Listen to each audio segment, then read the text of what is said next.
What up, world, and welcome to another episode of The Bright Side Show. I am your host, Steph, and as always, I'm here with my wife, Crystal. Hi. Yes, and as usual, we are here talking about all things marriage and family. Yes. All the time. And it's just us two. It's again. us today. There's Ricky also. And Ricky in the background, though. He's here in voice. Mm-hmm. So let's jump right into it. Okay. I think. So we're not going to do. What do we call it again? What in the world? What in the world? We're not going to do what in the world today because this topic is going to get a little deep. I mean, so you just have to preface it like that, as if it's like this is about to be some wildly, I don't know, expose on thoughts, feelings, and emotions or something. Well, you just wanted to jump right into the meat, so yeah, that's the explanation for us. Our not running with our regularly scheduled program. Yeah, I ain't feel like going and doing that. Kind of want to stay on topic for this one, just because, like I said, it is, I guess, something I know for myself that I'm like hesitant to talk about. Just yeah. So, I guess this episode truly started. The conversation for today's episode started after we filmed the last episode where it was just the two of us. Yeah. And me, you, and Ricky were having a conversation, and I forget how it ended, but I remember we all drove away, and then Ricky called and was like, "Wait a minute." Yeah, it was definitely more conversation that was had and I was like, "Where are the cameras? Right. We should have been rolling. Like, this is some good stuff." Yeah. So Ricky posed the question of, and he asked me, "Is like, why do you care about people's perception of it?" Mm-hmm. And I don't think I thought about that until he asked the question. So it's one of the things where you kind of just sit with it like, I don't know. Yeah. But the more you think about it, it's like, at least for myself, it's like care about people's perceptions because essentially, I guess that's what it comes from the way you're brought up. Mm-hmm. It comes from the way you're brought up. It comes from how you were with your family. And I know for myself, like achieving, doing well and succeeding and overachieving, all of those were things that were like expected of me. Right. And I think when it's become an expectation, then it kind of really gets ingrained. It really gets ingrained in me. Yeah.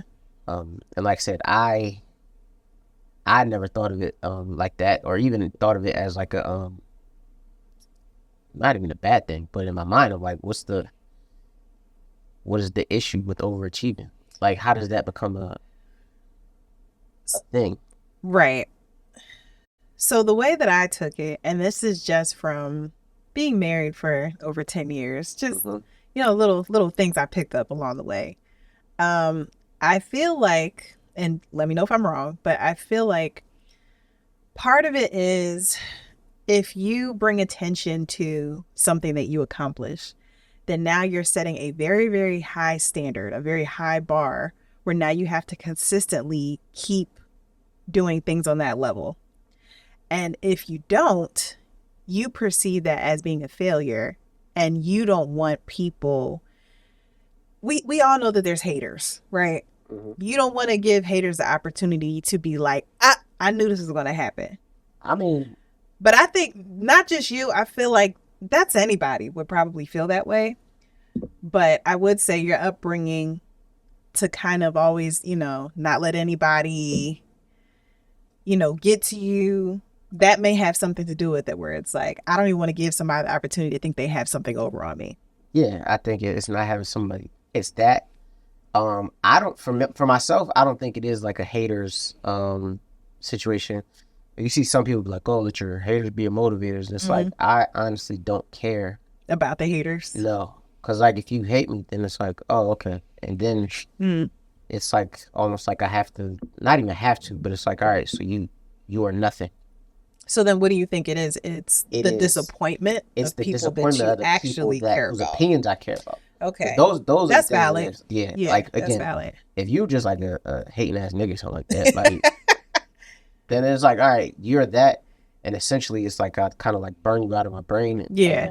You don't exist to me. Yeah. Because I can't. Why would I care about what someone who doesn't wish me well? Why would I care about that opinion? Yeah. For me, it's the opinions of people that I know and people whose opinions I value, whether they know it or not. Of like whose opinions you value, and I think that even with that, I don't think I realized that that was a thing for me until I got older. How much you care about what people think? How you care about what people think, how you care about like, how you care about people think, how people think about you. And for me, I think people's opinions and things like that became evident. I guess as you get older, and it's like, it's almost like for me, it's like the people that are showing up for you. Yeah. And it's like, if you have a party and 100 people are there, but the right 2 people are not there, it doesn't matter that 100 people were there. It's like, dang, so-and-so didn't come, so-and-so didn't come. Yeah. I had a great time, like you partied about it, but after the fact, you go back, you be like, dang, like that person wasn't there. And I think for so long, it was like, don't even care about who shows up, who doesn't show up. But then when you start to realize, like, dang, like I do care that this person didn't show up or did show up, then it's like, oh, dang, like I value this person.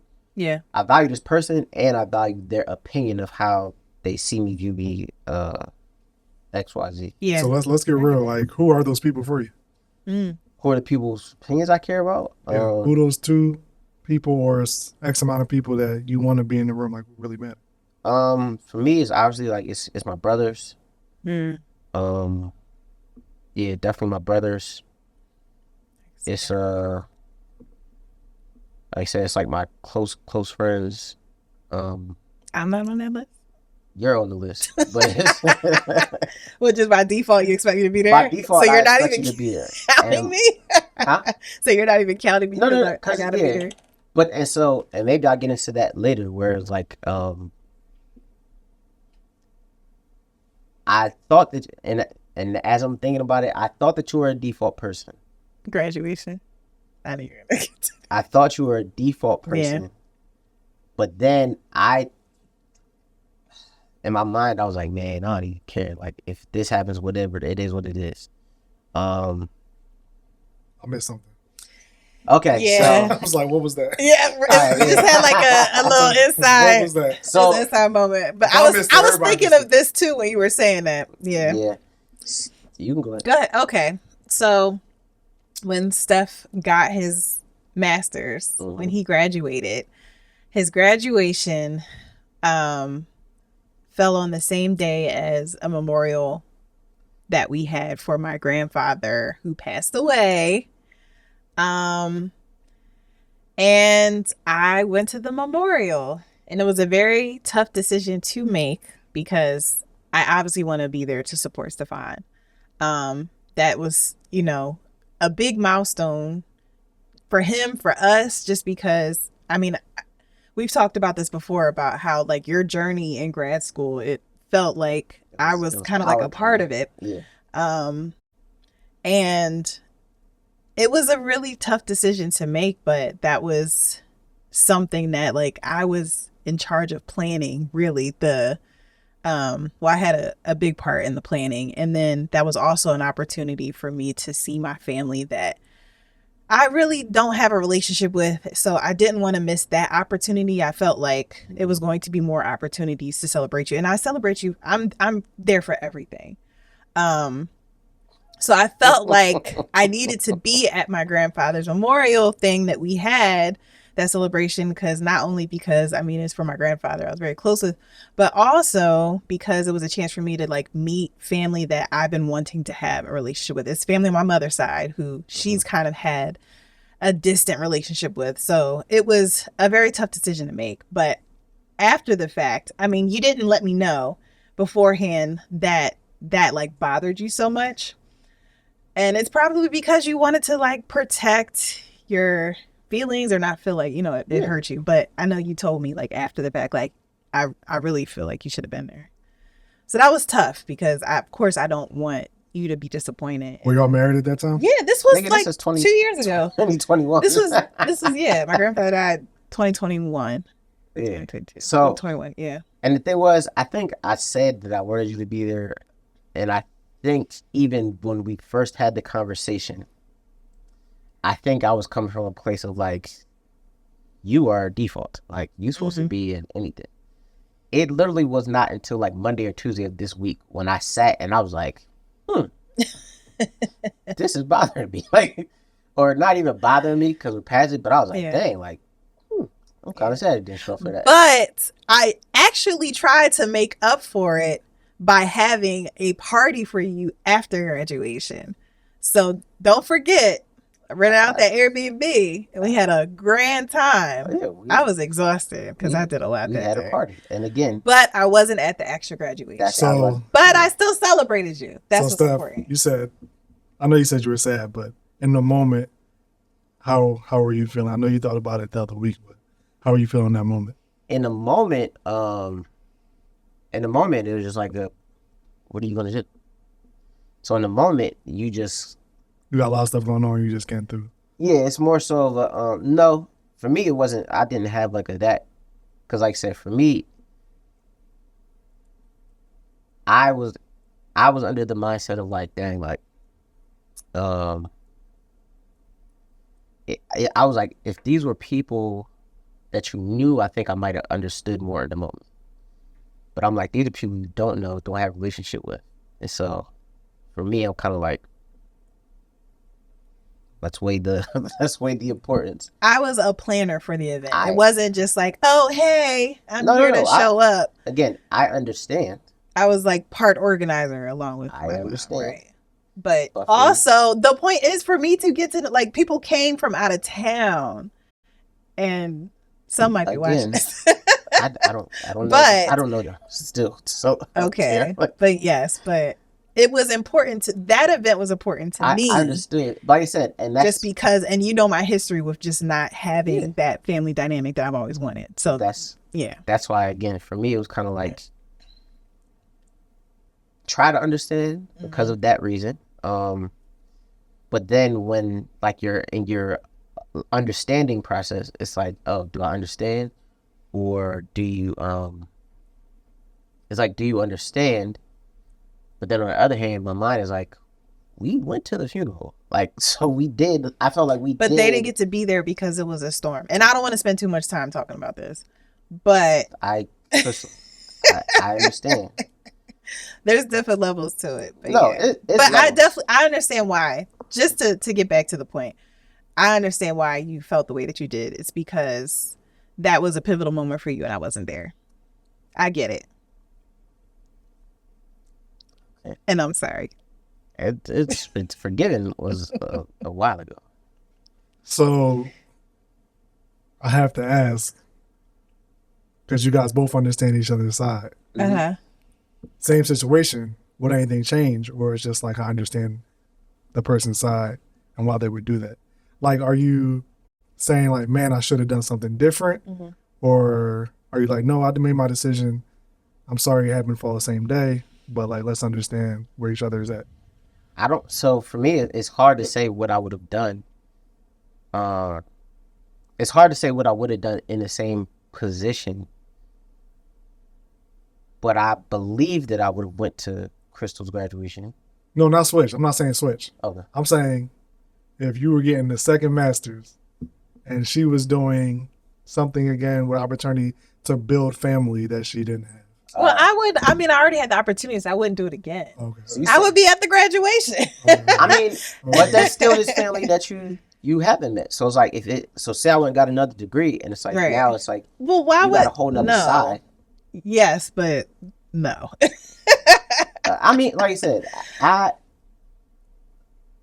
again, for me, and especially at the time, like, and not even, like I said, it's not like, oh, Crystal doesn't appreciate him, because it's like, you go back through all the things, it was like, I probably wouldn't have got through grad school if not for you. And then we absolutely had a great party afterwards. Yes. We did do that. But I think it's honestly, in talking it out, I feel like I felt that way because it's like I feel like there's always times when people don't show up, and you're like, dang, and that they should have been like, there, right? Right. So it kind of puts you in the mindset of like, man, just stop caring who shows up, who doesn't show up. Yeah. So that's where I think that probably came from. Yeah, and I felt that way too. Not necessarily just events. It's just, I do feel like you try to convince yourself that their presence doesn't matter, or that it's just like if they come, they come. If they don't, they don't. Deep down, you really do care. But I feel like, at least for myself, I get into like this mindset where I like try to psych myself out, I think, about certain things, so that I feel like I'm protecting like my heart from, I don't know, feeling emotions. Like I don't like feeling things. Yeah, nah, me neither. And I've noticed that. I just don't. I don't really like. I don't like being good vulnerable job, Chris, so you be like, that much. I mean, this show has really. I hate you. But this show has pulled so much. LOL. Right. Y'all are irking. Anyway, yeah, being vulnerable is hard. So, especially if it's someone that I feel like should care about like my feelings and me not having to tell them that they're hurting my feelings. I do that with you sometimes. And I'll shut down because it's like that's the way that I can protect myself in that moment. It's weird. It's like I literally feel like my heart like hardens a little bit in those circumstances where I'm like, you a G, you don't care that much. Yeah. And that, I'm about to say it is that, and I think like I said, it is that, and that's why I think I'm like so appreciative of the people that like do show up. Yeah. Cause I think and I don't even think I noticed it until I think it was last year when we filmed Matt Shakima's episode. And like I remember I went outside, got him, walked to the car or something like that. And like I just kept like thanking them. And they were just like, all right, nigga, like, we get it. Because I'm like, nah, like, seriously, thank you. And it was just like, and they like kept looking at me and was like, nigga, why would I not came? Like, yeah. Because again, as people, like I said, they show up for everything. Yeah. So they kind of was looking at me like, nigga, this is what we do. This is what we do. Like, duh, what's new? And then I remember like walking away like, oh, that was extra. Like, you did Joe as hell. I'm just like 1,000 thank yous, and like that's the kind of stuff. I don't know. Like I said, it's weird, but I don't think I noticed it until. And I mean, a lot of this stuff is definitely connected to this show because I just be like, man. Like I said, I used to just, again, in your mind, you just like, man, oh well. So it so didn't show up, so didn't do this, so didn't do that. It's like, well, what can you do about it? Keep moving. Yeah. It's like, you gonna sit here and be sad for what? What does that accomplish? Like, what do you gain from this moment if you decide to be sad? So for me, it's just like I guess kind of what you were saying is like you harden your heart and be like, man, nah. Because you don't want to feel like that again. So you think like, if I just control how, these emotions are making me feel, then when it happens the next time, it's not going to affect me as much. Yeah. So it's tough. Y'all gave me a mic, so I'm going to talk. Go ahead. Go ahead, Brother Rick. Brother Rick. Go ahead. So this is great, by the way. Just getting to know you guys, especially this season. I wish we had a camera on you. It's okay. You're just like a voice in the background. Yeah, smooth jazz. Almost said something crazy. All right. But yeah, getting to know you guys throughout the past couple of years, especially this season, recording some episodes. Like Crystal, I heard about your past. Steph, I heard about your past, and kind of like how you value people. I didn't know people didn't show up for you the way you wanted them to, but also the pressure that was put on you to be successful by your accomplishments and things you do. And it's interesting because when we had that conversation, and even talking now, I really was trying to get through like, it's not about what you do, it's about who you are. Yeah. Right. And it's like, especially to the people around you who are close to you, like Crystal. Like, and I'm gonna use the graduation as an example. You already explained how she got you through, but like, she's gonna celebrate you, but you getting that master's is not why she loves you. Oh yeah. You know what I'm saying? Yeah. Like, that's an accomplishment. I love it. Go ahead, babe. But like, she loves who you are. Yeah. Like, man, Shakima, you could do a podcast, you could not do a podcast. They still gonna They love love who you are. Yeah. Right? Yeah. And it's Right. like, when people, and it kind of ties into people showing up for you, you feel like you got the pressure that was put on you, and you don't want to let the people, of course, none of us want to let the people we care about the most down. Yeah. Like, period. Right. But at the same time, the people close around you don't care what you do the most. Yeah. They care who Yeah. you are. Yeah. Yeah. You said how you show up for them. I remember you saying that too. Yeah. Yeah. That's what matters. Nah, for sure. That's yeah. And I guess for me it's hard to, it's easy to think that in theory, Mm-hmm. but it's hard to like process and be like, dang, like so and so or anybody, like it's like they just love you. Like, and that's just what it is. Like, Yeah.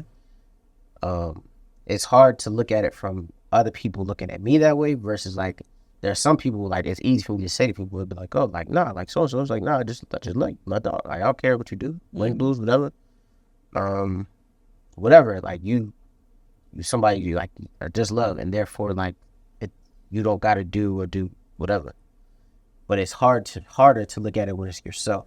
Yeah. When you're like I said, it's almost like conditioning since you were a kid. And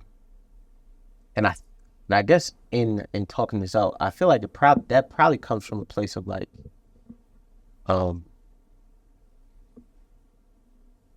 that probably comes from a place of like people feeling like people don't care, and like feeling like that's not the case. That's like, oh, like you love me because I am with this, that, the third, or like you get as a kid, like you get praise. Like I get praise because I'm succeeding in this, this, and this. Mm-hmm. Like I'm good at this, this, and this, and therefore like those are things you get like praise for. And like I said, for me, it's that way because it's like when you, again, going through life and most of the places you are, it's like, dang, like niggas expecting you to be, like you said, at that level of like you stand out. And even to some extent, part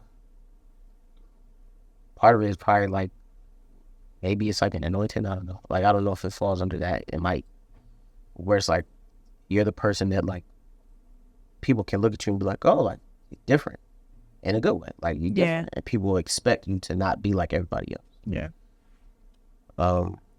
Does parenting help you put things in perspective? Like, if your daughter, would you rather your daughter be the smartest kid in school but be an asshole? Or be like, yo, she's a great kid? She's a great kid. I'd rather her be a great kid. Yeah. I mean, I'm not saying she's the weakest in class. I'm just saying, like, she's like a middle of the pack average kid. But like the person is, but the thing is, she's a great kid. People see her, oh, she stands out. She's a great person. Like, I don't care about how many honor roll plaques she has, but like that, I'll watch her. She can come hang out with my kid. Yeah. Like, yeah, I would want that. Like, I would want her to be a great kid. And I think that, like I said, right now, like I said, you hope that, like, even when she goes to school, it's like, all right, you hope that, like, she's, like, a good kid that's, like, she's in class, she's getting along with everybody. Yeah. But at the same time, let's say that she was the smartest kid, but she's an asshole. Mm-hmm. My thing is, if I could get it early enough, I think I would probably try to be like, all right, stay the smartest kid, and let's work on the asshole part. I disagree. I said build character and work on this. Books, what? No. That's what I'm saying. I'd rather you work be the on great the character. kid. But like, if by any way, like if by some chance, because again, I don't know if she's smart in class, but if by some chance I'd realize like, oh shoot, like she's different in a sense of like she is like genuinely just very, very smart, then I think I would feed into that. But I'm like, we're going to have to work on the character. We got to work on that. Because you can't be the asshole. Because eventually, like, Gotcha. yeah, you can't do it. Because niggas going to get tired of you. You ain't going to have no friends. You're going to be like, no one wants to work with you. No one wants to work. You're the smartest person. You be. No one wants to work with you. Lonely as hell. Right. Yeah. And you'll feel it when people not excited to see you walk into a room. And it's like, geez, like her again. So I think that's where you find a balance. And I think honestly, she probably would have it hard because, like I said, I don't think I was ever like the smartest person there. But it's like I was always a smart person and like a good character person. Mm-hmm. And I think I'd be like, look, man, like we don't come from a family of like assholes. Yeah. And granted, I'm saying that not having dealt with myself. So, cause I'm sure that there's been moments. Yeah, I'm sure there's somebody be like, dang, like Steph's an asshole. Like, and I think I try to be like, I'm not, but if you, I be wanting better for people. And I think I communicate things sometimes as an asshole. Like, I think it's hard, depending on what the thing is. I mean, we all do that, but I feel like. Didn't I just called you a jerk yesterday? Well, y'all live together. So y'all know each other's good, man. 3 texts. I was like, you jerk. Oh, what are you talking about? Editing the show. Oh, yeah. Man. He's not an asshole, but he has his moments where he can be a little jerky because you're just so blunt sometimes. But that has to do with your upbringing. So it's like, I know that you don't mean, ill will, but sometimes I'm like, did you have to say that? No, you could have said it differently. But it definitely comes from the upbringing, though. Mm-hmm. Because I think that but it's all good. I'm used to it. I mean, you still could want me to be better. Yes, and which is why I called you out. I tried. You jerk. She brought it up on the pod. And so like, we got receipts. Because it was recent. It was fresh. Babe, I said I would do better on June. It was just last night. Right. 5th. I'm up late trying to edit. Get this episode. By the way, I mean, by the time this comes out, it'll be weeks later. But today, our episode premiered. First episode of season 2. This is going to be like 2 months after this. So what? Okay. Today's a great day. June 5th. Whoa. Y'all really lacking on the energy. Like I expect more. Because I mean, at this point, more. I'm acting as if we're in July. I honestly forgot today was drop day. So when I was scrolling, I was like, hey, yo. Like, new episode. Oh, snap. Hey, who recorded it? I was like, I remember her. You stupid. You're so silly. And I say, I think I got to get more mindful and in the moment. Because I think even like I say, come out with an episode, season starts back up. It's like, oh, we back. And I'm like, okay, just make sure it's good. Make sure that people like it. Make sure that it's like, hopefully this reaches the people. And then after you do all that, I go in my mind like, well, hopefully the people's opinions I care about think this is a good episode. Yeah. And that's like, so it all goes like, I guess back to like those kind of things where I'm like, dang, like, please let people. But one of the things that I've heard is like, you can't live for the praise because then you die by the silence. So, did you just make that up? Or? Did not make that up. I don't know. I was about to say. No, I heard that and I believe it. No, that's good. And that's partially why I'm like actively trying to get to a place where it's like, and I think with that, it's one of the things of, and even like I said with the show where it's like, I'm thankful that it's like, I'm doing this in obedience whether people like it or not. Mm-hmm. And therefore, that's my number one concern. Yeah. It'd be nice if people like it, but that is one of the things where I genuinely I can't worry about that because that's not why we're doing the show. Right. And you said something that was like very, that kind of hit me where you were like, I think it was us talking either earlier this morning or last night or something where you were like, I only want to film episodes that move like the conversation, move things forward. It moves things forward or it's solving a problem. Yeah, it's like a topic that's addressing something that people actually need to hear. I don't just want to just talk about. We're not just getting in front of a mic and rambling. Right. Yeah. I want to be intentional about our conversations. So. Nah, for sure. And I agree with that. And I think that we've been doing it, and like I said, this season feels a lot more intentional in that. Yeah. Intentional in that. And it probably has to do with some of the heavy hitter topics that we have. Like, I feel like we've always been intentional, but something about, I think, scenarios that, like, real life scenarios that people can actually, I think, like this happened to me. I can, I think, that's my story. Very similar. I think it's vulnerability. I think it all comes more down vulnerability. Like vulnerability. Yeah, right. Yeah. Dang, I still like rumbling. I'm okay. Stupid. I hope they ain't coming up in the mic. If you can hear it, I'm sorry. You're stupid. Yeah, I think it all comes back to vulnerability, and I think that we're like trying to do better at that. Yeah. Which is a process. I'm trying to help.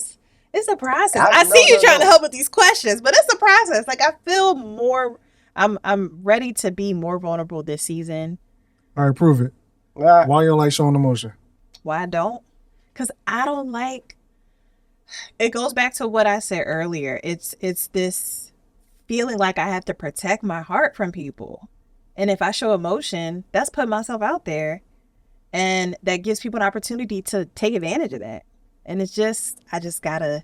It's something that I hope to kind of grow out. I mean, I'm damn near 40 almost. So I don't know if I can really grow out of it at this point, but I think it's just hard because I spent so much of my life just kind of feeling that way. Yeah. Like, somebody disappoints you, or you show up for people and you feel like you want people to show up for you the way you show up for them. And when it doesn't happen, it's like that breaks off a piece of that, it just, no more. You ain't getting no more. It's funny because you're married. Yeah. So you had to do that with Steph. I had to, but that was even a process too. Yeah. And a lot of it also has to do, like, with our earlier years where we struggled with just communicating our needs, and we butt heads. Like, we had good moments, but we definitely had, like, underlying issues that we didn't know how to address. Yeah. And because we weren't communicating, it was that cycle of, like, you're not fulfilling this need for me, I'm not fulfilling this need for you, and then it's just like, I'm not going to do this, and therefore you're not going to do this. Right. So really with each other, we were doing that too, where it's like, you say something that hurt, I shouldn't feel like you're the person that I feel like should be guarding my heart the most, but then something happens, and now it's like, I can't be vulnerable with nobody. So it's been much better. Like, we're in a much better place than we were, like, in the beginning, but just historically for me. So was it worth it? Across the board with people. Was it worth it with Steph? Absolutely. Right. Absolutely was worth it. Not even a question, right? No, because we good. Right. So, but it was worth it, but it wasn't perfect. It wasn't perfect. And I feel like, I think no relationship is perfect. Some people figure it out, a lot earlier, which is kudos to people who do. And we talked about this before. It's like wasted time. It's just, you can't get back that time that was wasted, but you can recognize the issue, address it, move forward. God willing, we'll have 50 more years to continue to improve. And, I definitely want to have plus, how old we be? That's good. That's a good age. 80s. 80s. Yeah. I definitely want to have a 50th anniversary party, which will be in our 70s. And I think that's well attainable. Mm-hmm. Yeah. I think that'd be lit. I'm still gonna be dancing at this show. Of course, doing your little Dougie, your move. You remember this? So I feel like you hit on the nose, Chris. You said it was work, but no relationship is perfect. Yeah, no relationship is perfect. But not even intimate or like partners. It's like your friendships, your family members. Yeah. So like you still have to put in that same effort. You still gotta put in the effort with those people in your life, because it's gonna be work. Yeah. But it's still going to be worth it. And if it's not, you'll learn. Like, right. And I butt heads with my friends too, and we're still the closest of friends. I think we all kind of go through those periods of where it's just like, I don't know. Yeah. You just challenge each other and you grow. Yeah. You got to push each other to grow. Yeah. So I'm trying to think. Because I like the question, like, why don't you like showing emotion? And I think for me, it's like, I never want to be perceived as soft. You think emotion makes you soft? That's the problem. That's the connotation. That's what the world makes it like. Emotion soft. Not emotionally intelligent people. Emotionally intelligent. I'll be honest. Emotional intelligence, that's some new stuff that, like I said. That's some new stuff. Nah, like, seriously, where it's like, that wasn't the case, like, growing up or whatever, nothing like that. Yeah. Like, when I think of, like I remember like the only time I felt like I didn't feel okay. But like even it was like when you get a beating, like I never wanted to even cry when you get a beating. And then eventually you do, and it's like, oh, that just comes with getting a beating. Mm. But it was like you don't want to tell nobody like, oh, like my feelings are hurt, because then that's just gonna be jokes on jokes on jokes. Like niggas just gonna fry you up. Who these niggas? Oh, well, growing up it was like my brother and family and all that kind of I'm stuff. talking when I was in the adult. Y'all talking about? Oh no, Who these what I'm saying. It niggas? comes from there. I'm saying. So, but today it's like part of me still has the I guess some of those same. I want to say fight or flight, but that's not it. Let's call it scar tissue. Yeah, come on. Ooh. I like it. I like it. I think I still have some of that scar tissue, whereas like I do better. And the example I could think of that was the most recent is like I said, when we was going through all the stuff with Aunt Missy. Mm. And I remember Who? Yeah, Aunt Missy who passed away. God rest her soul. And that was my girl. So I remember like being in the hospital, and I remember like I pulled up. It was like the one day, and it's like the first day it was there, you sad, but somehow it was like got through. But the second time I went, and like a bunch of people was there, and it was like you could see like everybody trying to like love each other. Not even trying, everyone like loving each other and just being support. But it also brings into the reality that like, oh shoot, like this might end bad because everybody's here. Like, yeah, it's cool that everybody's here loving each other, but it's like, what does that mean? Here? Yeah. And I remember I looked around and I'm like, dang, like caught like a wavy emotion. I remember I was like, I sat between Aunt Rochelle and Shanita, and I was like, all right, y'all, I'll be back. So I got up. I'm like trying to walk. Like, I'm just like walking away regular, like act like I'm trying to go to the bathroom or something. And I hear Shanita behind me. She looking. She's like, "Oh, he's about to go cry." And I was like, ugh. And so then, but the fact that you heard it, yeah, I heard it. I was like, oh man, Shanita loud.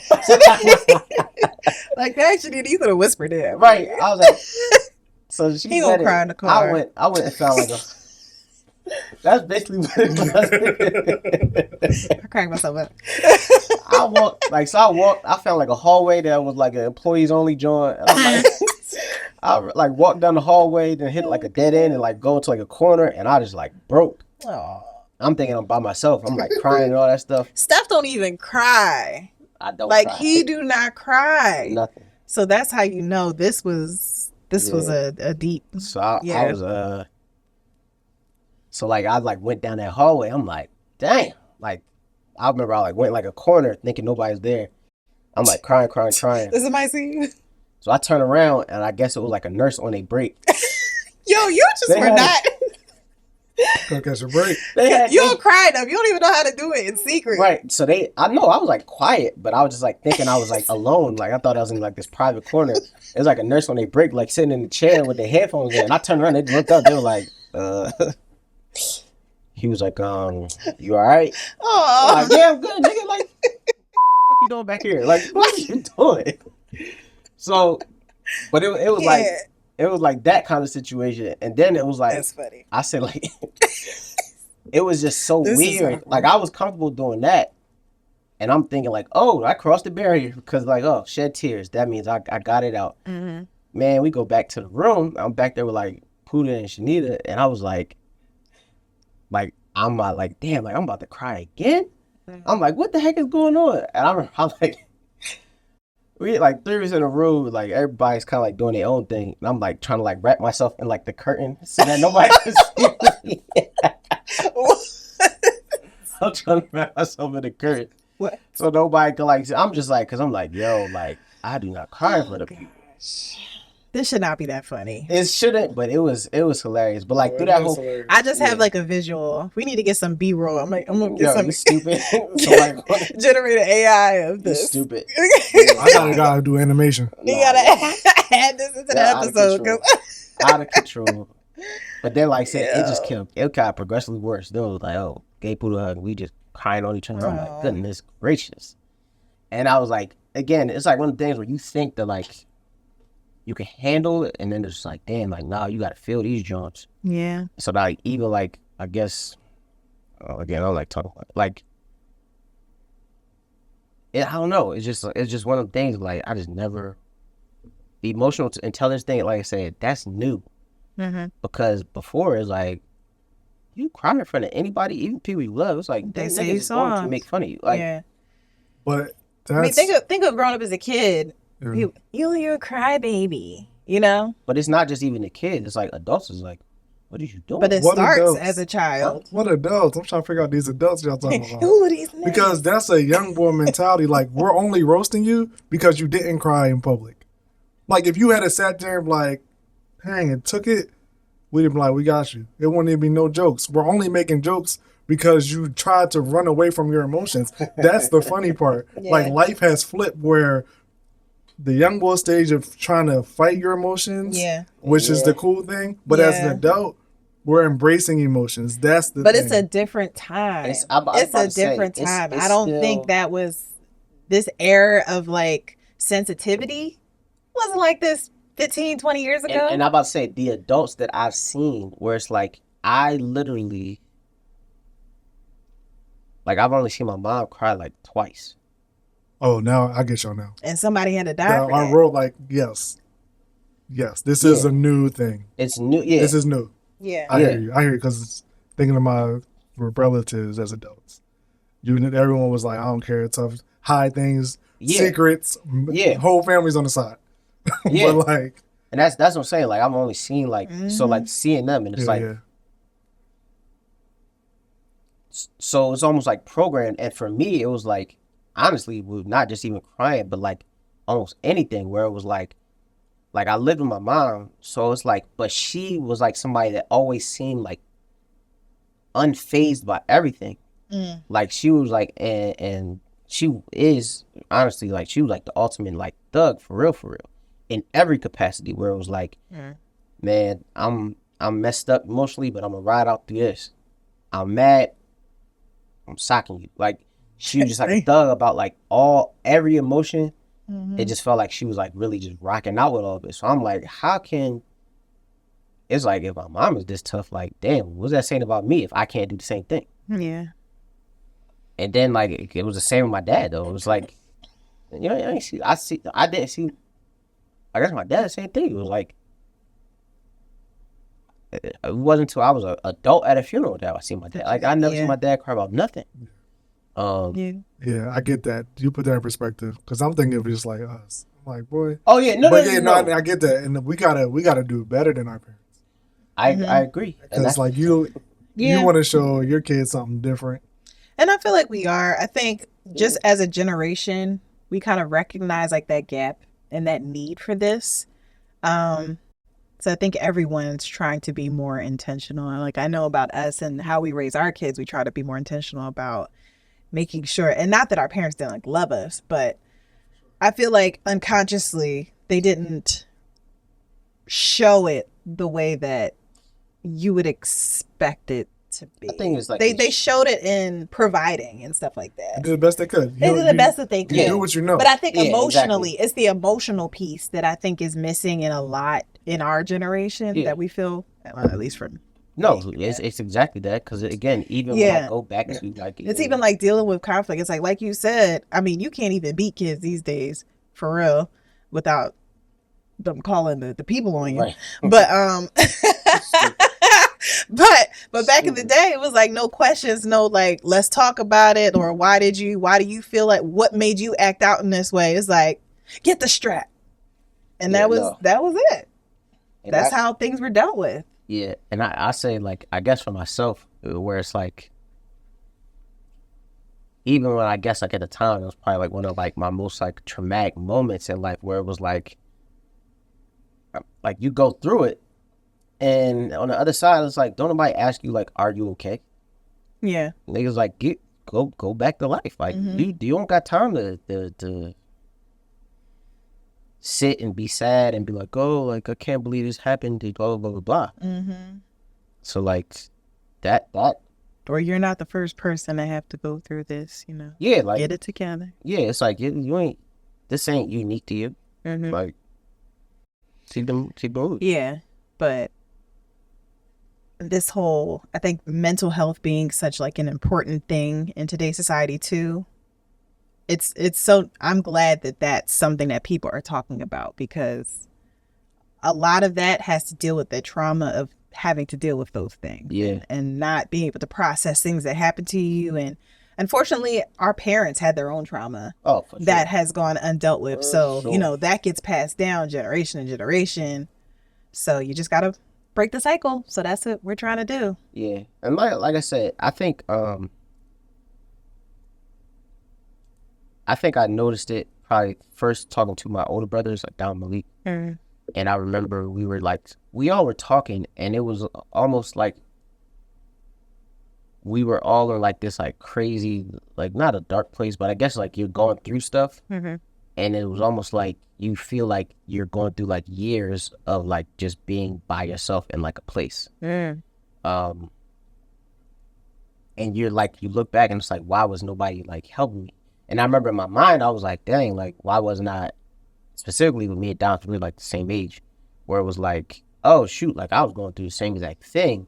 Mm-hmm. And the moment of like, dang, like, why wasn't nobody there to help me? And it's like, because everybody's like, he going through the same exact thing right now. So like, yeah, while he probably was my biggest like ally during that time, like the person you go to, it was like, I'm only strong enough to carry my stuff right now. Yeah. So that was and I think that's part of it, is actually talking through stuff and talking through like I think I've gotten into this space with like my mom, grandma and dad, where it's like I think I will start kind of mentioning things where it's like, yo, like this kind of like actually messed me up a little bit. Mm.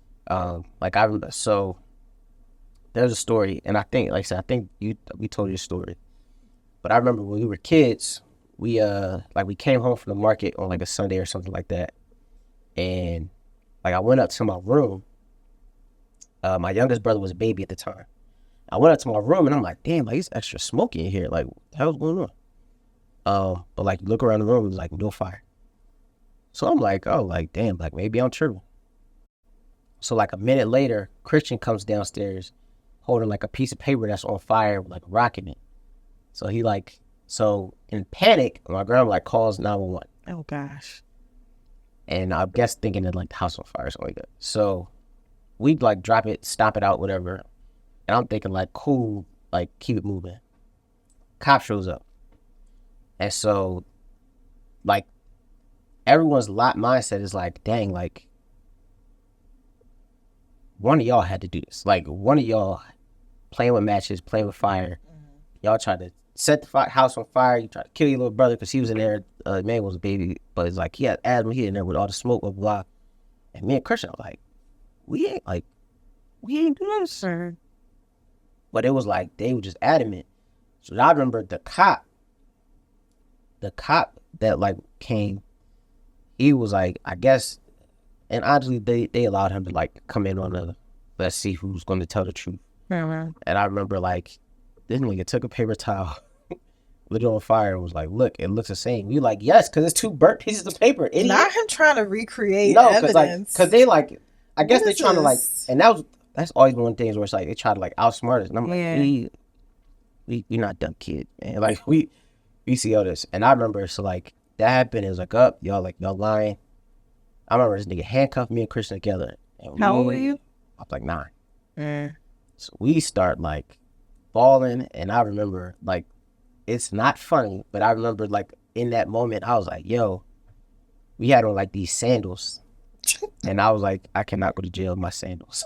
I was like, I can't go to jail with my sandals. They go not with your toes out. You can't go to jail I was like, with your toes out. I can't go to jail with his toes out? Right. Come here, young boy. Yeah, like, come to the beach. Welcome to the beach. You trying to be poolside? Yeah. You already got a shower shoes. Don't drop the soap. Like, I remember that being a thing, and I was just like, and again, like, nobody believes, and I was like, man, I remember I was just like, man, forget it. I was like, I did it. I was like, yep. Like, I did it. Just to get it over Just to get it. That's like, a shame. And that's crazy, because that's what they do to so many black men. Yeah.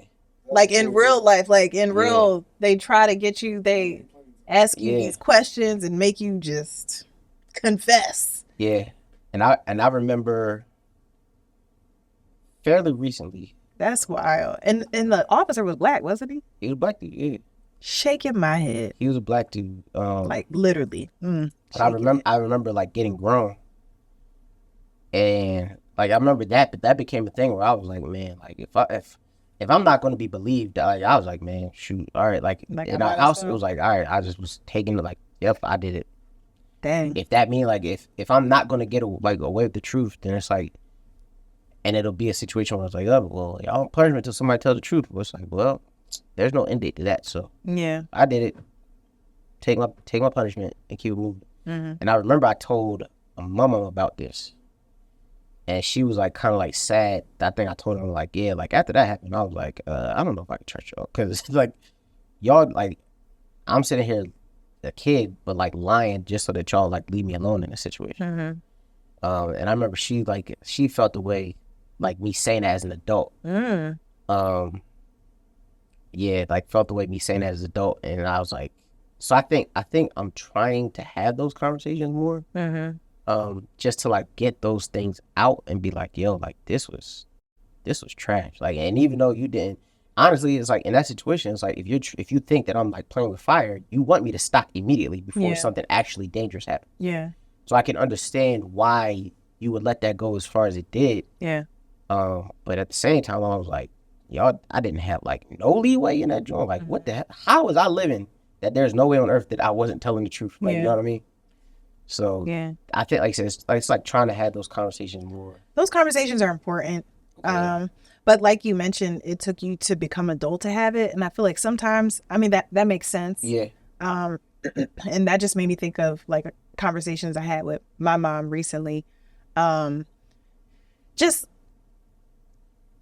one thing that I think I realized in the recent years is that, you know, you grow up with your parent, like I grew up with my mom, but I feel like I didn't really know who she was, like as a person. She's just mom, not she's just mom, and that's because growing up we didn't really talk, like we didn't have that relationship, to just kind of, I feel like, get to know like who is Crystal, who is, you know, as a person, like things that we're actually like going through.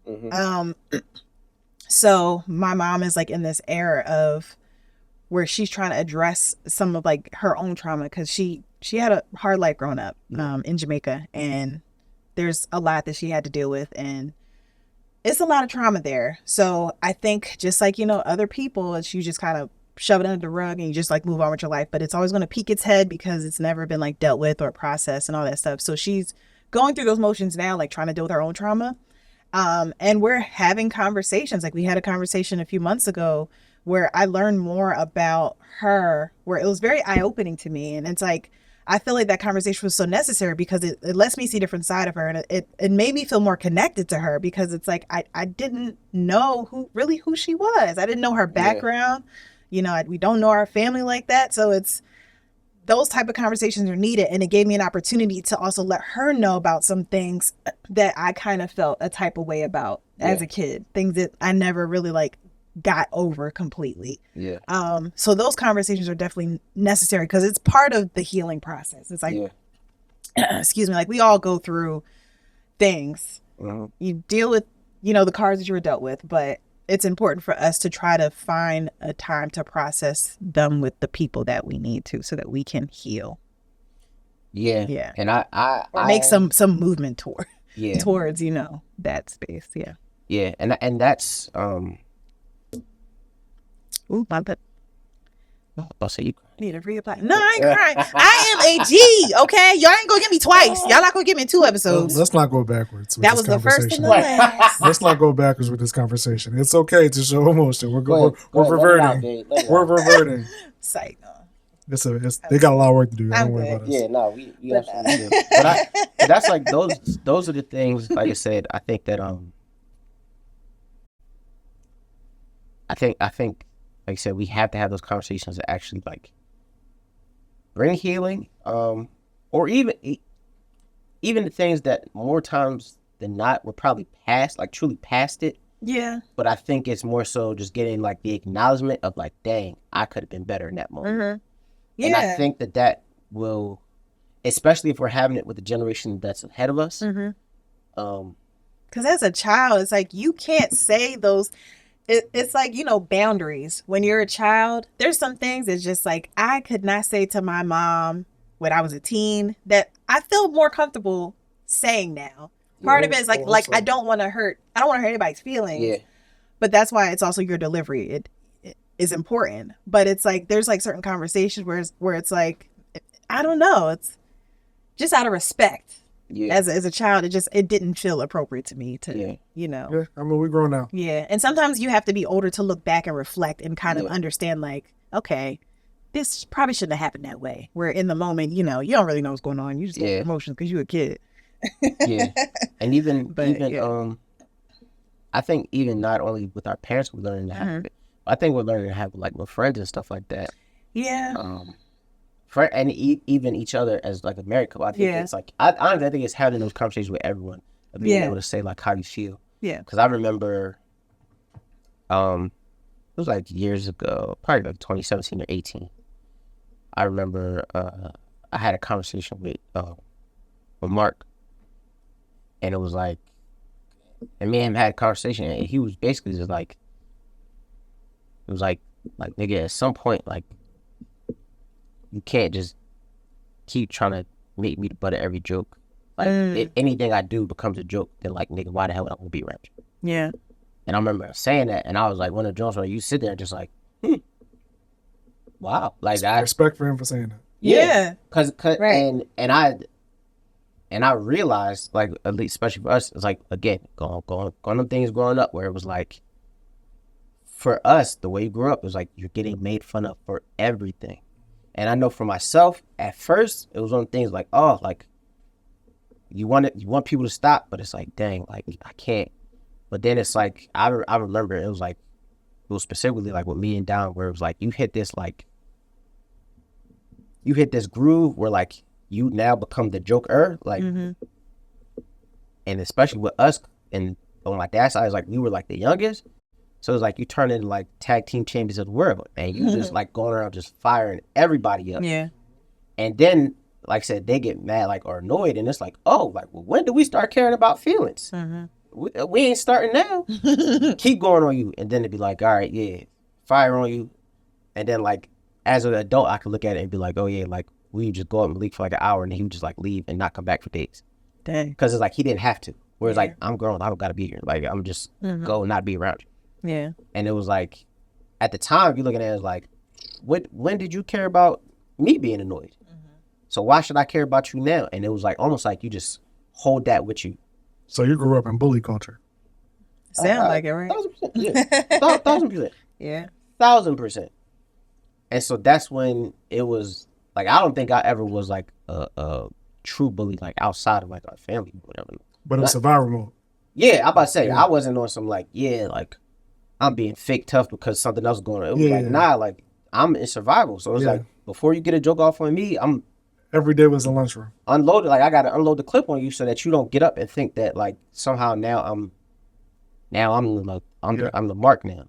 So, and I remember, like I said, it was one of the things where, so like I said, even with Mark, when I'm saying that, it was just like, oh, all right. And then, like, you have a conversation, and then it's like, being willing to like listen. And I think even me and you had these joints where it's like, yo, like you can't like just say anything. Yeah. And I'm trying to like, for me, I'm like actually trying to kick the habit. I know it's hard. I know it's hard. I'll try to kick the habit. I know it's hard for you. I see you trying though. Yeah. Going through withdrawal of that bluntness. Gotta be rough. I was in survival he was on mode. that ish. Yeah. That ish of.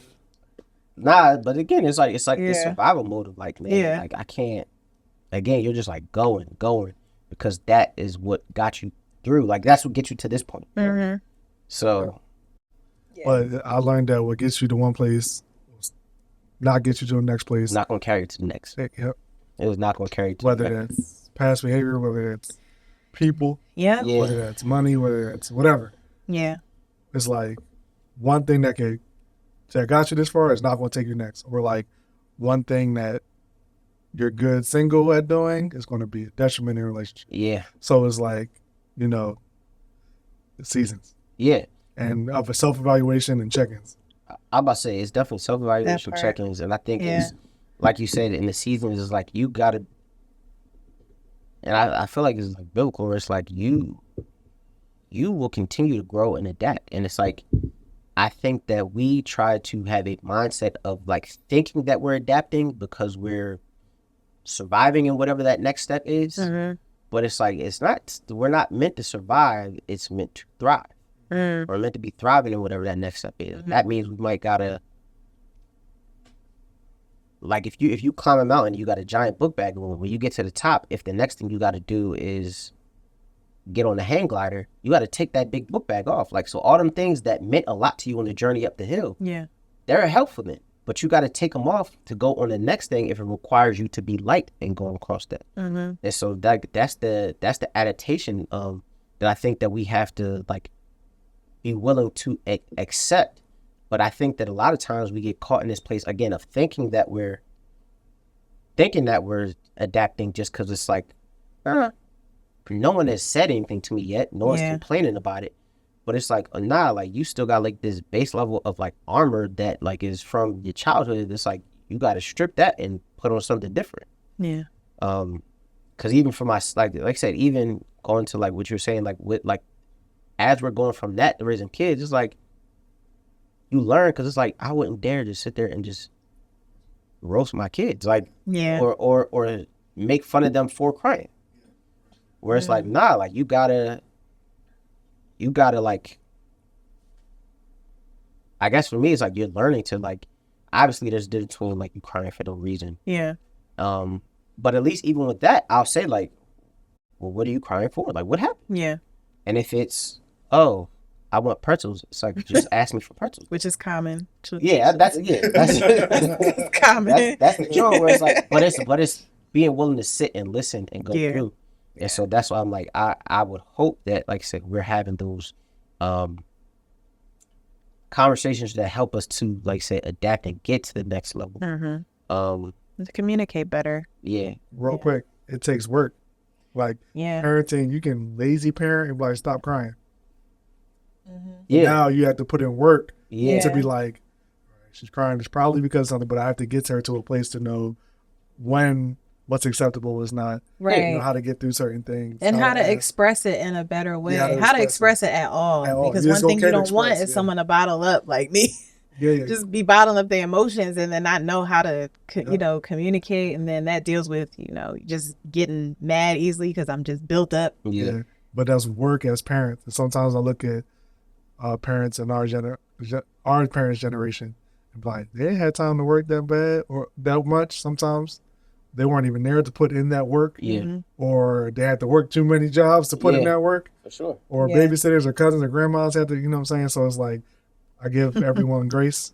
It's like you give ourselves grace. We got to show everybody grace because everyone's going through their own journey. Everyone has their own trauma. Everyone's just trying to figure out how to just do life the best that they can. We all know the same time. We all got to show each other grace. That's why I like it.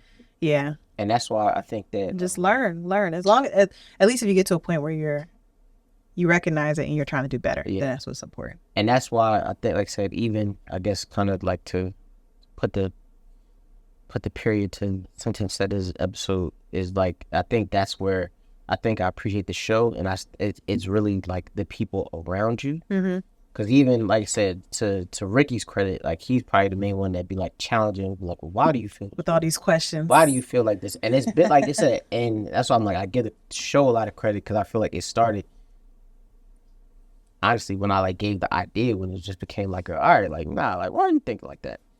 Why do you think like, or even like you said, taking the time out and even like when he called after the episode we filmed, it was like he could have easily just been like, thought about it and kept it to himself. But he was like, nah, like let's talk this thing through. Like let's talk it through. And it's like from that conversation, it was like, damn. And I remember afterwards, I was like, oh, like, thank you, like really like truly grateful because it was like, yo, like I don't think I would have thought of nothing like that. And I see how like being asked those questions opens your mind and be like, well, what else am I doing this with? Or like, why, like, going back to like that, why am I like caring about people's perception? And he's like, oh, no, it's like people remember how you show up for people. And I'm like, dang, like, I'm glad that I try to show up for people as much as I can. So, yeah. Like I said, I'm just grateful to have like people. You showed up for me. You moved 2 couches. Yeah. Oh, Appreciate you. Nah, for sure. It's my dog. So. All right. Well, let's wrap this thing up. Yeah. Nah. So, thank y'all for tuning in to another episode of The Bright Side. We hope that you got something from this conversation. Yes. And I got something from this conversation. for sure. Like I said, I definitely got something from it. It's all part of the healing. You know, these conversations help me. In fact, y'all got homework. Go have a conversation with somebody. Talk about your feelings. Go have at least one with somebody. It could be a spouse, a friend, partner, friend, a parent. Yeah, just say how you feel, man, and get that out, because we're not doing it enough. And holding this in ain't really helping us at all. So, we hope that, like I said, y'all go continue to support us, continue to watch the show. We greatly appreciate it. As always, like I said, you can find us on our YouTube or our Instagram. It'll pop up on the screen. You don't remember right now? No, the Instagram is The Bright Side Show 23. On Instagram, email is The Bright Side Show 23 at gmail.com. It's a long day, huh? It was. We got more to do after this. So, so again, we thank y'all, and we ask that you please just continue, like I said, continue to tune in, continue to support, and hopefully, like I said, y'all will continue to do y'all thing and go outside and the cat. Yes. We'll catch y'all next time. Peace.